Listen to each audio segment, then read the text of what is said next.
kita akan belajar tentang hukum Medo-Persia. Alkisah dalam kerajaan Media dan Persia pernahlah terjadi jebakan hukum yang sangat ironis. Daniel, seorang Yahudi tawanan bangsa Babel, diangkat menjadi gubernur oleh Raja Darius. Daniel, seorang yang bijak, disiplin, teratur, baik, jujur, saleh, dan takut akan Tuhan. Dia menjadi seorang yang dipercayai dan disayangi oleh raja. Tapi para pejabat kerajaan, penduduk asli menjadi iri hati dan cemburu terhadap Daniel. Karena Daniel seorang pendatang, mereka bersatu, bermufakat untuk menyingkirkan Daniel. Dicari-carilah kesalahan Daniel, tetapi tidak didapati. Pendakwa-pendakwa itu mulai mengamati kebiasaan Daniel yang tekun berdoa 3 kali dalam sehari. Lalu pendakwa itu merancang jebakan khusus untuk menghancurkan Daniel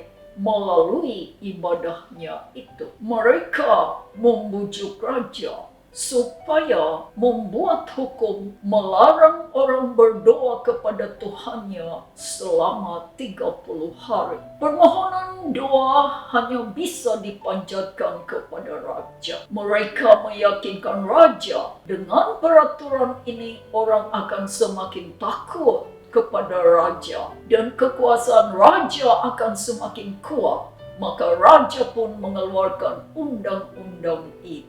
Pada saat Daniel berdoa, para pendakwa sudah siap menangkap dan menyeret Daniel ke pengadilan. Daniel terancam hukuman mati, dilemparkan ke gua singa. Mendengar hal itu, raja terperanjat dan sangat sedih. Barulah dia sadar bahwa dirinya telah diperdaya dan dia sudah terperangkap ke dalam jerat tipu muslihat para pejabatnya sendiri. Raja ingin membebaskan Daniel. Pengacara-pengacara dikumpulkan dan bekerja keras sampai matahari terbenam untuk mencari hukum yang bisa membatalkan hukuman mati yang dibuat oleh raja itu. Tetapi undang-undang Medo-Persia tidak dapat diubah atau ditarik kembali. Raja Darius berkata, Daniel, Allahmu yang kau sembah dengan tekun, kiranya melepaskan engkau. Persekongkolan jahat terhadap Daniel berhasil. Lalu Daniel dilemparkan ke dalam gua singa. Raja pulang ke istananya dengan sangat sedih dan merasa terpukul telah dikhianati. Malam itu raja tidak mau makan, tidak mau dihibur oleh artis-artis kerajaan, dan ia tidak dapat tidur. Pagi-pagi sekali raja pergi buru-buru ke gua singa sambil meraung meratapi Daniel.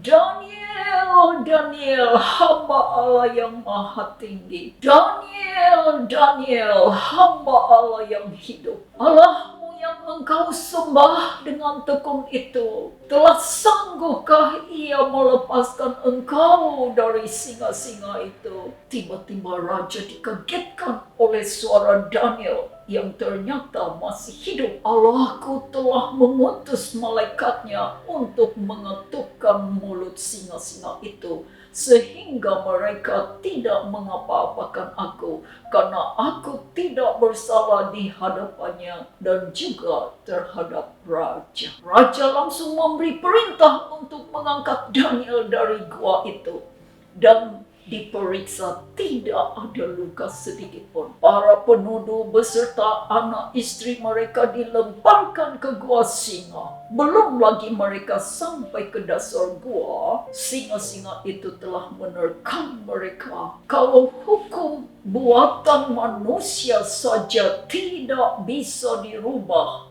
atau ditarik kembali, apalagi hukum buatan Tuhan. Tuhan yang maha kekal. Hukum Tuhan adalah kekal. Sekali berfirman, firman-Nya itu tetap untuk selama-lamanya.